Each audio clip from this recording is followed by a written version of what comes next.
అదేవిధంగా రాజకీయ రంగానికి కొత్త భాష్యం చెబుతున్నటువంటి గొప్ప సమన్వయకర్త, ఒడిదొడుకులను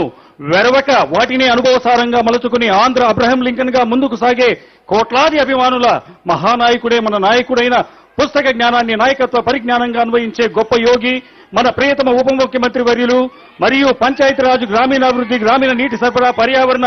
అడవుల శాస్త్ర సాంకేతిక మంత్రివర్యులు, మన ప్రియతమ ప్రధానమంత్రి శ్రీ మోదీ గారికి మరియు మన ముఖ్యమంత్రి నారా చంద్రబాబు నాయుడు గారికి అత్యంత ప్రీతిపాత్రులు శ్రీ కొనిదెల పవన్ కళ్యాణ్ గారు ఇప్పుడు సభను ఉద్దేశించి, గ్రామ సభను ఉద్దేశించి ప్రసంగిస్తారు.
ఒక అబ్బాయికి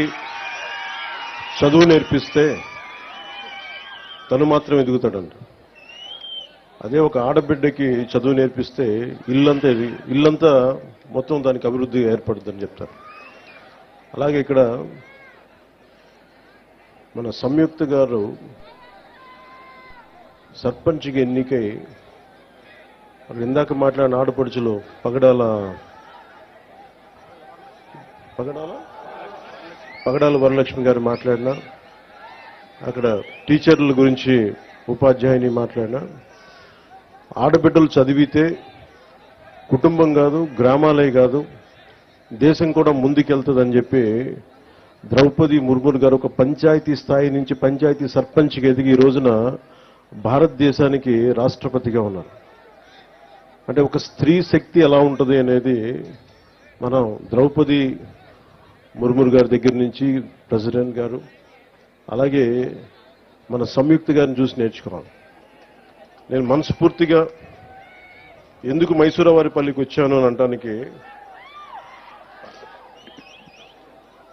అసలు పంచాయతీ వ్యవస్థ నిర్వీర్యమైపోయిన సమయంలో,